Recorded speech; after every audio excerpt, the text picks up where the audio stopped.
Welcome to Not So PG. I'm Brooke Blurton. My pronouns are she and her. I'm Maddie Mills. My pronouns are he and him. And before we get started, we'd like to acknowledge the traditional custodians of the land on which we record. And for me today, that's the Gadigal people of the Eora Nation. And for me, that's the Wurundjeri people of the Kulin Nation. All right, Maddie, let's go. Let's get into it.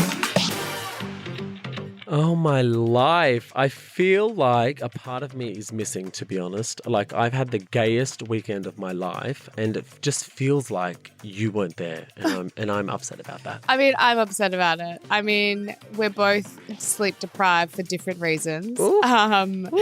You probably have been living your best gay life, and I have been living my best writer's life.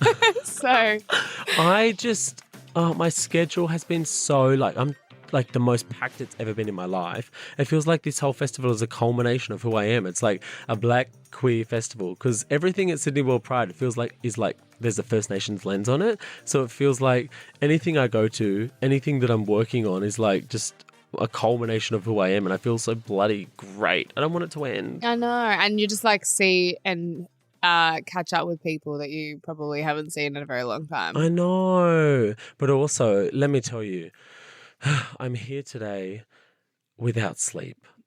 It is the first night of Mardi Gras season that I've gone without sleep, and I don't know if that was the best choice, but I'm here and I'm ready to give you this episode. I'm actually surprised that both of us are here, for different reasons. But I remember when I went last year, and I don't even think I got home till the early hours of the morning into the next day, and I don't think I could pull through with a podcast. So. Well, you know what? I was so well behaved on Saturday night. I went and did my obligations with the brand that I'm working with, and then I basically danced the night away with Malboy. Went over to Jess's in the afternoon. We had dinner at her house, and then we went to the parade, and she came along to my mini event, and it was so wonderful to have her around. But Sissy wore a disguise, and her name was Monica, and she wore a wig and glasses, and it lasted for about 5 minutes. Really? People recognized her immediately. It was one of those things where we had this big plan before we left her house, where we're putting her in a wig and big glasses. She didn't want to be stopped on the parade, next minute we get there and I'm like, this is my friend Monica. Within 5 minutes, someone's like, is that Jessica Malboy? And I'm like, okay, the disguise is gone. So she took off those glasses, ended up, giving everyone her time. But it was so fun. We danced the night away until 2 a.m. and then got food and went home. We were very well behaved on Saturday. I love that. Oh my God, imagine being that much of a big shot that you have to wear a wig and glasses out just so that you don't get noticed. And it still doesn't work, and it still doesn't work. Oi, it's it's one of those things where I haven't she obviously is a massive superstar. So whenever I'm hanging out with her, it's just something else. It's the attention she gets, the amount of people who notice her. It's crazy. I could never deal with that. I would never want to deal with that. But she gives everyone her time and so much time. We're leaving, and I reckon, yeah, Sissy, how many hours do you have in the day? She's 24. I was like, well, you're giving a lot of them hours away to people. Yeah, fair. Oh my God, I can just have a 10-minute chat will turn into a half an hour thing. But then we woke up this morning and we were texting each other, and she was like, my body's so sore, I've got to go to the chiropractor. And we were dancing so hard. We were going hard out. It was fun. That is a sign of a good night. If your feet and your body aches after a night out with your friends dancing, I mean, you've had a good night. Wow, we had such a fun time. How was your weekend? What did you do? Well, I obviously had massive FOMO watching everyone's story at Sydney World Pride. I bet. But right now, as much as I would love to be over in Sydney World Pride and celebrating everything queer. I just feel like at the moment my focus is on my First Nations community first, and then also, my book. Yes. And so that's been the focus. And I know that it's just weird timing, and it's kind of shit timing in the sense as well, because I would have loved to be over there doing even the First Nations drag parade. We were supposed to host together.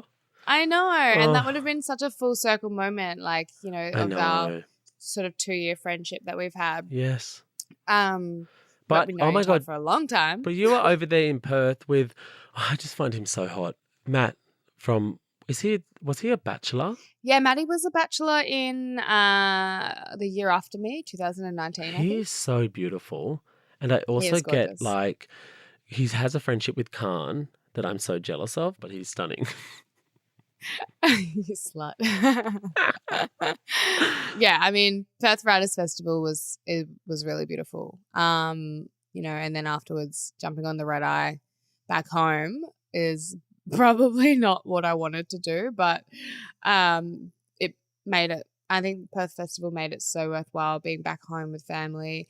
I actually had some really awesome moments, which I wanted to share actually. So in Big Love, I wrote about my teachers having an impact on my life. Mm-hmm. And it was a weird moment. I was just going to the bathroom and then I kind of gave up going to the bathroom because there was a line. And I turned around and my principal of my high school is standing in front of me. Oh, wow. He stopped me and he goes, Brooke. And I realized immediately who he was. And we, had a big hug and a cuddle. And he said to me, I'm here to see you. I've read your book. I thought it was amazing and I'm here to see you. That's And I just beautiful. thought, what a full circle moment for me as a young author and as a writer and, coming from a very low socioeconomic place where, he was the principal of my school. Now, in year 12, I actually wrote a goodbye speech to him because he retired the same year that I had graduated year 12. And so I did a year 12 address and then I did a goodbye and I wrote this massive thank you to him for believing in me, for championing me and then supporting me. And so yeah, it was like another full circle moment being in Perth because it was like, this is why I wrote it, for people that showed me so much love and still continue to show me so much love and to show up for me. Like he didn't have to be there, but he came and he saw me and it was just amazing. And it means a lot because they know the version of you before the glitz and the glam and the TV life. It's like they know the Brooke that was at the high school. Yeah. I mean, that's what it was all about as well because I was there with my auntie Carol who basically sort of facilitates the whole Perth Festival. She's on the board of it. And being invited was such an honor and I guess such a privilege in some way because I could sort of say, hey, like I'm from here. Like this is my home and I'm now an established author and I'm back here talking about that. And it was exciting because, it was we could all catch up and I delivered a really powerful reading on the first night. I recited the Uluru Statement in front of everyone. And honestly, like it was probably one of the most, like you could hear a pin drop. That's how quiet it was when I was reciting it. I love that. I'm very proud of my culture and I've thanked the aunties for inviting me. I actually had a really beautiful moment, which actually kind of goes back to what we were talking about before, right? So I did a reading the first night, which I actually didn't even know about. So I kind of got chucked up on stage and I was like, shit, I don't have anything prepared. Wow. How do you choose what to read? Like what parts, Yeah. Well, I read my prologue first, which is probably, I think, one of the most powerful chapters of my book is just the opening scene of being on the red carpet and opening as the welcome to country. Yeah, powerful. It took people to that moment again and how big that was. Gives me goosebumps. And then I read the Uluru Statement, which again was really powerful. And when I came off stage, one of the elders, Michelle, who did a welcome that night before we actually went to this like little party, I came off stage and she took the feather out of her hair and gave it to me and put it in my hand and she said, beautiful. Keep the fire burning, and she's like, stay deadly and honestly stay like true to yourself. Like she was just in awe, and like for me that's a huge privilege and a huge honor for such a respected elder who's just welcomed us, even for me back home, but all the mob that have traveled, and she didn't have to, but she did, to say to me like, you know, keep going, keep doing what you're Yeah. doing, like stay Yep. loud and stay proud. And she's so Mhm. deadly. And her welcome, I couldn't even tell you in words. But that's what I mean. And to have that from an elder, it's like, wow, like everything that I do is I honor my elders. Mhm. I'm respected Mhm. from my elders Yep. for the work that I do. So I had a very like wholesome weekend in a different way. Yeah. I guess I still would have loved to be at Sydney World Pride, and I'm still so fucking jealous of everyone celebrating so hard and like living their best life. But you know what? I'm getting there next week. So watch out, bitches. Yes. Well, I mean, look, I did host the Miss First Nations drag comp with Miranda Tapsell. So that was like an amazing moment for me, like someone who I've looked up to. She's an incredible actress, but also just like a great ally for our community. And obviously we were supposed to do it together, but Miranda stepped in and it was so funny because I texted her about outfits. I was like, also not a bad person to step in for me. I know, right? Miranda Tapsell. I literally, my opening line was like, I am here with a real life Sapphire. I love that. Yes. I love it. Was so much fun. We had so much fun, but it was the best national costume round. So we glitched the fuck up. We were like in gold sequins, basically, both of us. It was just it was such a fun night. And I haven't worked with her in that capacity before. She's been a friend of mine for years. So it was like actually beautiful to work together. We came off stage and we just gave each other the biggest cuddle. It was like, oh, we did that.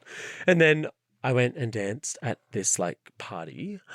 And all of a sudden I'm here. Time just flies. Time flies when you're having fun. I love that. Mhm. I mean, I need to ask you how the opening. I've been watching your videos. It was. You met Kylie? Yes. Oh my gosh. It was surreal. And Charlie XCX, by the way. Like, it was one of these moments where I was backstage and I was yarning after Jess had just come off stage and we were like having biggest yarns about how amazing it was. And it was a moment. Like, I was saying to her, I was like, Sissy, you got to watch this back. Like, this is a moment. Like, you were so good out there. And then next minute, Kylie Minogue is right in front of me.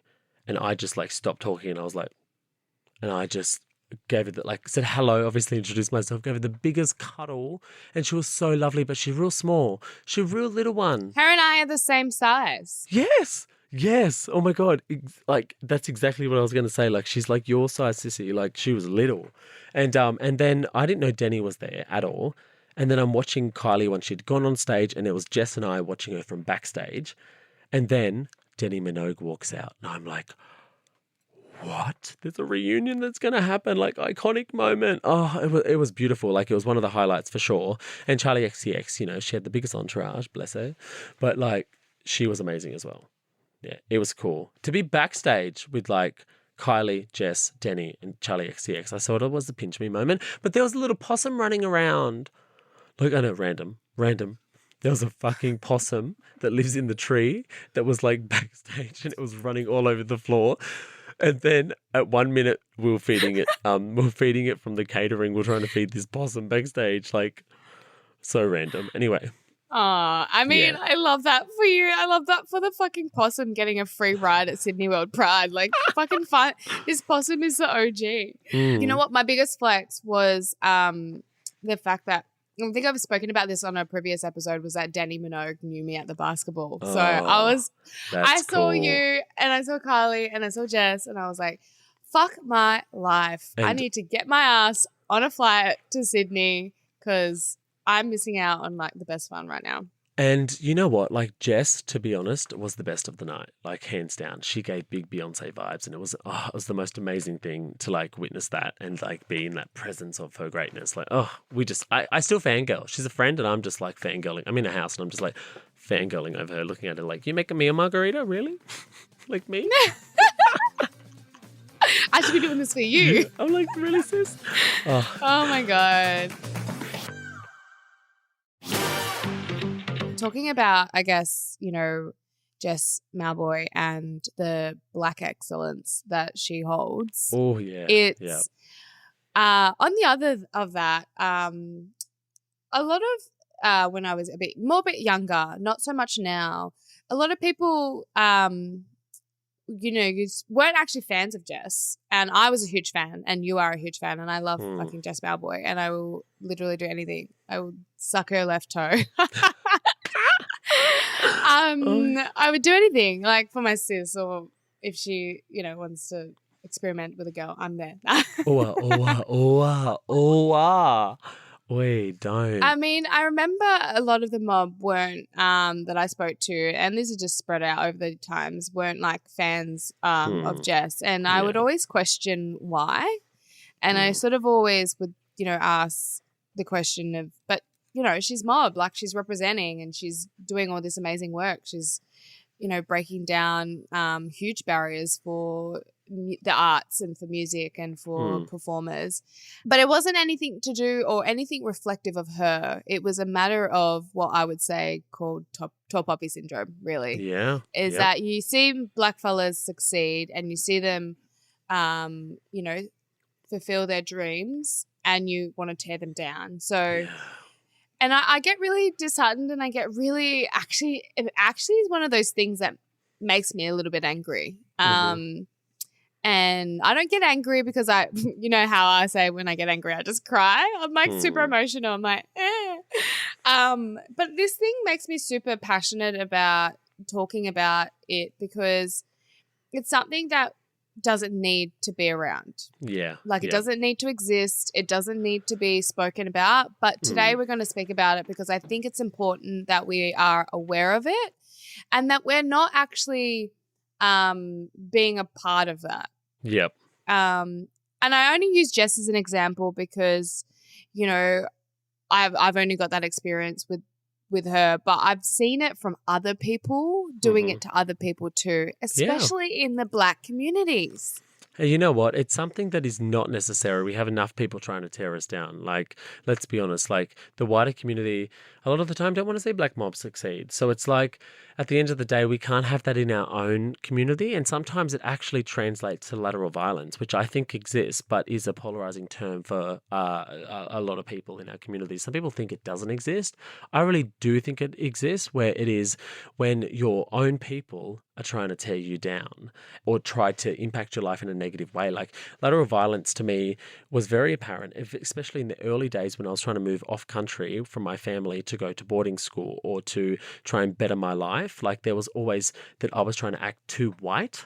Yeah. And to me, that is lateral violence. It's like, I'm not trying to act white. I'm trying to create a life for myself that I can use in the future so that I can like live my dreams, Like at the end of the day, I think that our mob, we need to support each other no matter what. And we are a people where I don't think that we like, I think what we're really good at is actually bringing up things in the moment and having conversations face to face.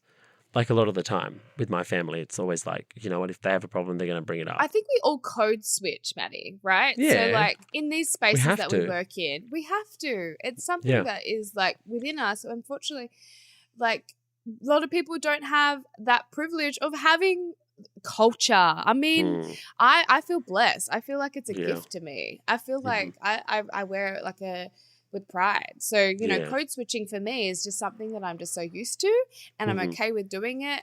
Just because I code switch into, and adapt myself to work in a space like per se, like a lot of people at the Perth Writers Festival were white.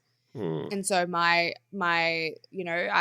dialect had to be, I had to be really on and be really articulate with my words and very curated and measured because that's the audience. And so, we always adapt ourselves and that's called code switching. It's not changing us as a people or as a person.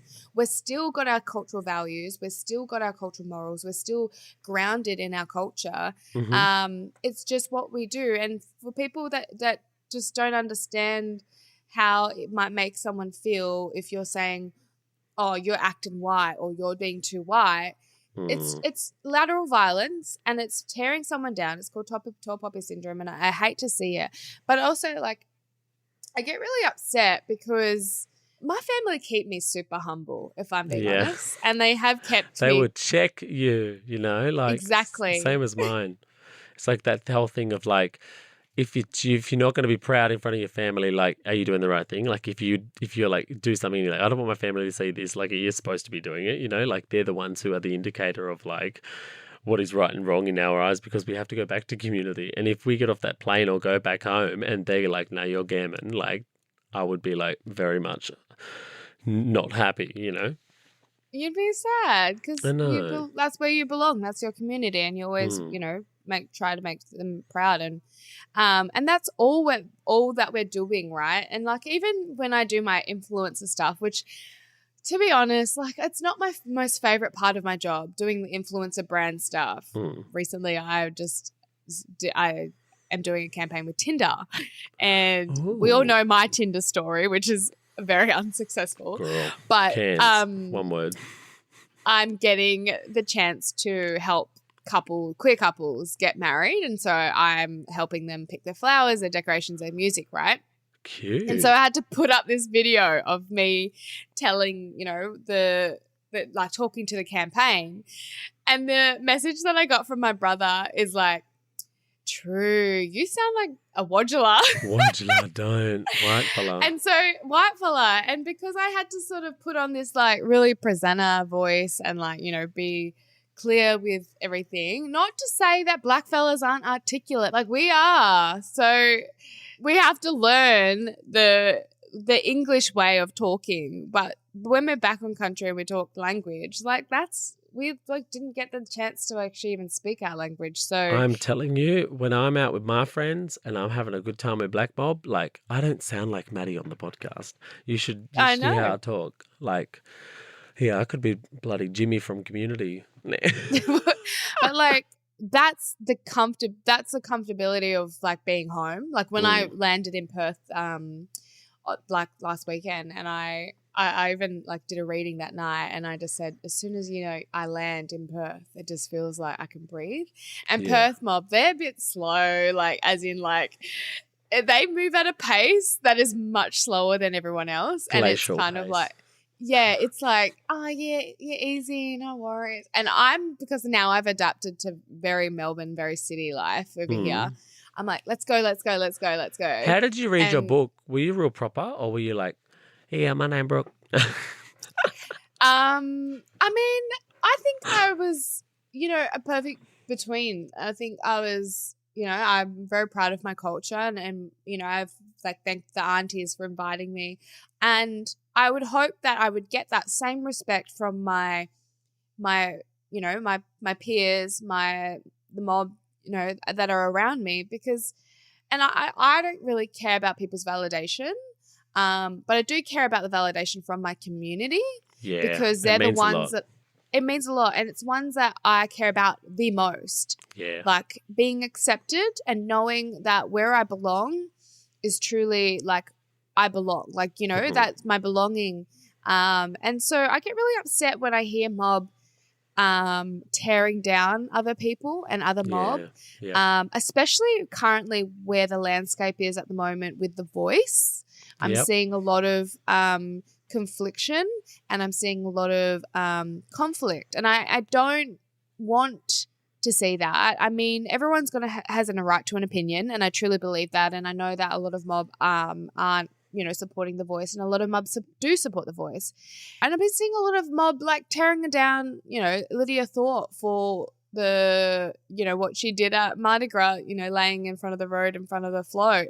I mean, everyone, has different ways that they want to take a stance and protest. And I think what the message that she was trying to do, I think, could have been better executed, but I truly believe, like, she's a staunch woman. That's how she wanted to do it, and that's how she does it. Like, people don't need to come at her. Like, she's an amazing advocate and an awesome woman. Like, I love her. But in saying that, she's someone who is opposing The Voice. So she doesn't want there to be a voice. She thinks the treaty needs to be first, which is a valid point. But I think we're a long way away from that conversation, to be honest, as a nation. I think so too. I mean, something has to come first. Either. I would love for both, but I think there needs to be a lot more work before the treaty comes. Yeah, I think so too. And you know what? Can I just say, with the referendum just around the corner, not to turn this completely like to a political stance, but you know, we're born into politics. With the referendum around the corner, whatever happens, obviously we want people to vote yes, because that would mean that First Nations voice is enshrined, and that also would mean that we're making a start to better reconciliation. Yeah. Yes, and agency over our own lives. But if give or take, the referendum, I don't like the word fail, but to see if it was to not, you know, and the vote was to no, then that for me would fully reflect where the nation is, and that also would then reveal how much we have to go, like where we need to be getting, like, do you know what I mean? Like it would show Australia's true colours. Yeah. And how racist this country is to our First Nations people, to be fair. Like if you're not voting yes, you're not an ally and you haven't, you know, put in. So anyways, but I think that, you know, there's good and bad with the referendum, is whether it's yes or no vote. I think there's good and bad versions of it. But yeah, back to tall poppy syndrome. Don't tear down mob. Yeah. I mean, we're all here to elevate one another. Like we already, again, you started off this conversation with, we already get torn down by other people. Why are we tearing down others? 100%.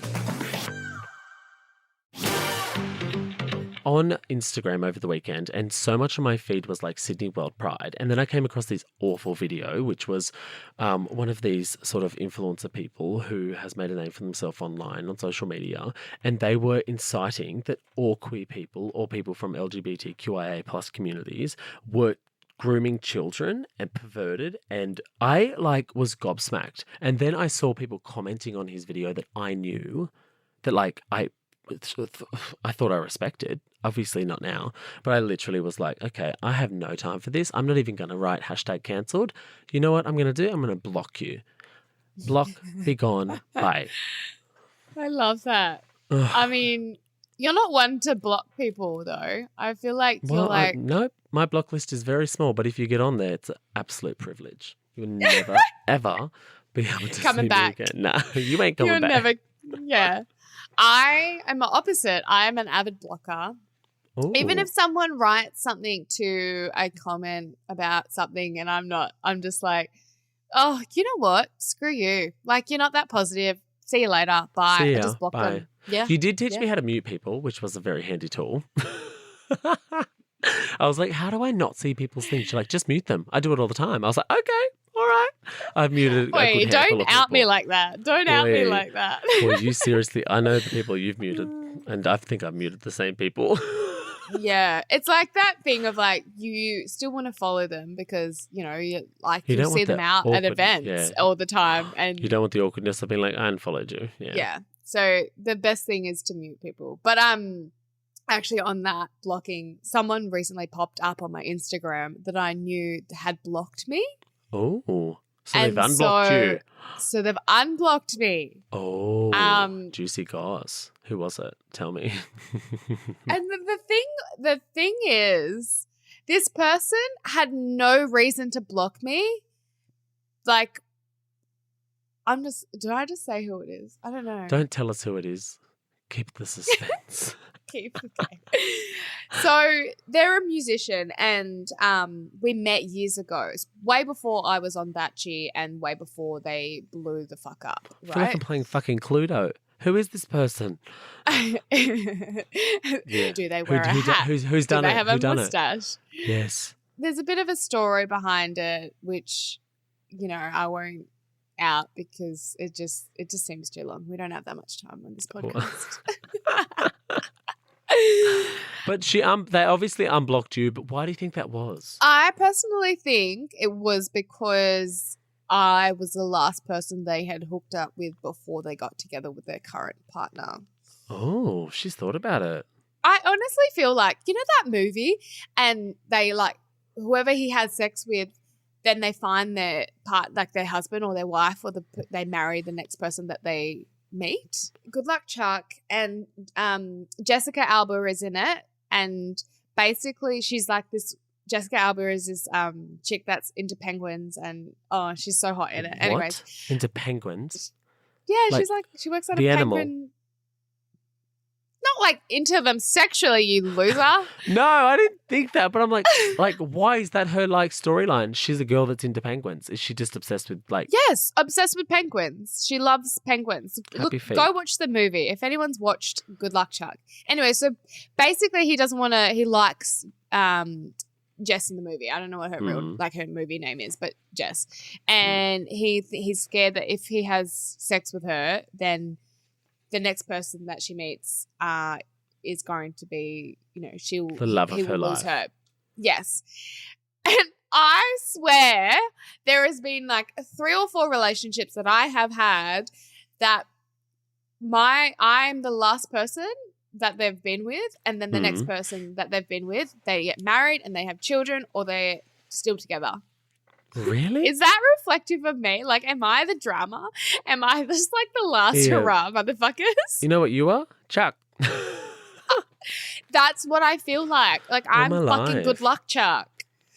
I mean, I know I'm witchy as shit, and I know I've got some fucking manifestation powers, but I ain't here manifesting for you, And motherfuckers. that wombat wisdom. Don't forget the wombat wisdom. The wombat wisdom. Oy. So anyways, back to blocking is that this person and I hooked up, and then the next couple of weeks after I had seen them, they got together with their partner. They're now engaged. They've been together for, since that time, which was in 2017, so quite a while, 6 years ago.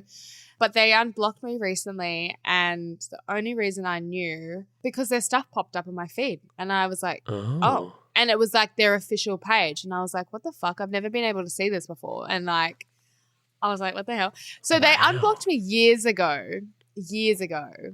And then I wrote back into their DMs because I'm such a smart ass. I'm such a smart bitch. I wrote back, wow, I'm unblocked.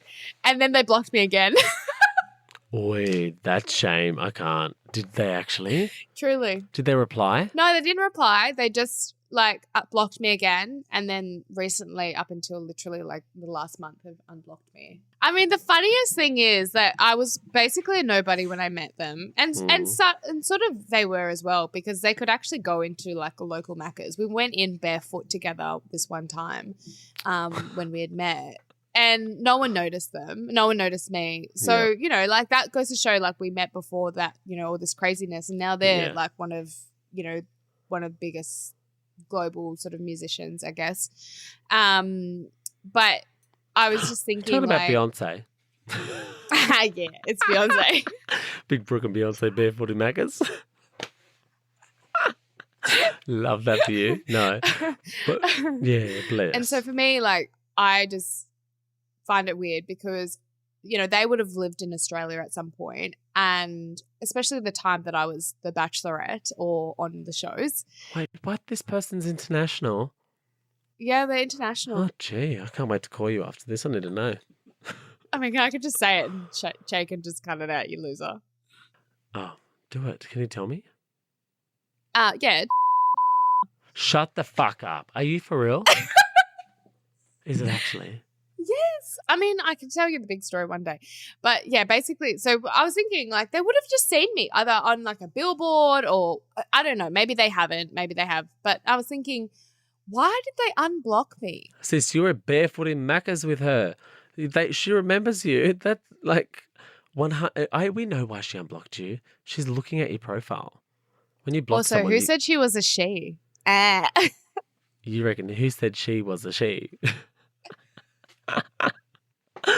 But I'm thinking, wow, they've actually gone into their block list and unblocked me. Oh my gosh.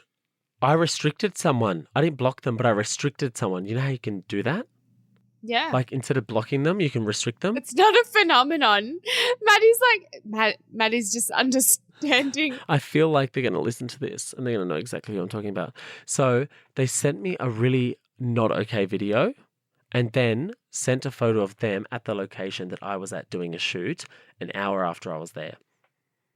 How weird is that? I know. I was doing a shoot with the company. I put up a story live. Within an hour, I was at the lunch with the company and I got a video, an expired video, of them in that space. So I had to restrict them. They got to go. Yeah. Okay, did you tell them? Can I ask, did you tell them that this was made you uncomfortable and No, sorry, I just restricted their account. I was like, I'm never receiving messages from you again. And you seem lovely, but you seem obsessed and you got to go. So you just made that call and I had to. Went in Felt straight unsafe for the jugular. Went straight for the jugular. Seriously. But like, I just felt weird. I was like, got a video of them at the space that I was just at. It felt like, oh, this is a bit odd. Very weird. I mean, I block all the weirdos that I get who send me things and send me unsolicited dick pics. Yeah, that's basically what I got as well. Yeah, it's disgusting. Actually, we were talking about dick pics the other day, a couple of friends and I was like, every person that has sent me a dick pic is blocked. Yeah. You know what? And that's a lot.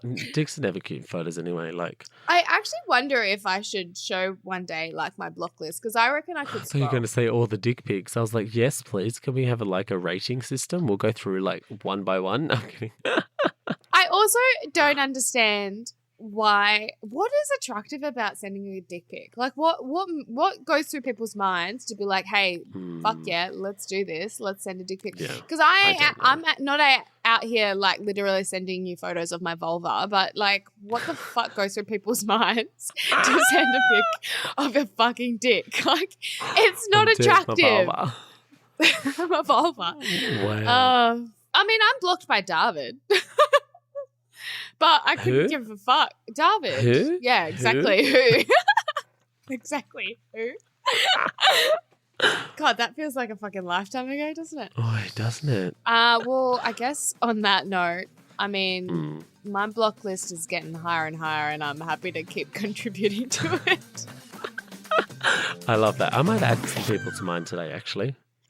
Yeah. All right. Let's go block some people. I love it. All right. Well, thank you everyone for listening to Not So PG. If you love us, don't block us. Just leave us a 5-star rating and a little review if you will. If you want to tell us something though, do follow us on socials and slide into our DMs. Maddie's handle is @itsmaddymills. My handle is book.blurton. And you can follow all the Nova Podcast action over at Nova Podcast Official. See ya. See ya. Blocked. Bye.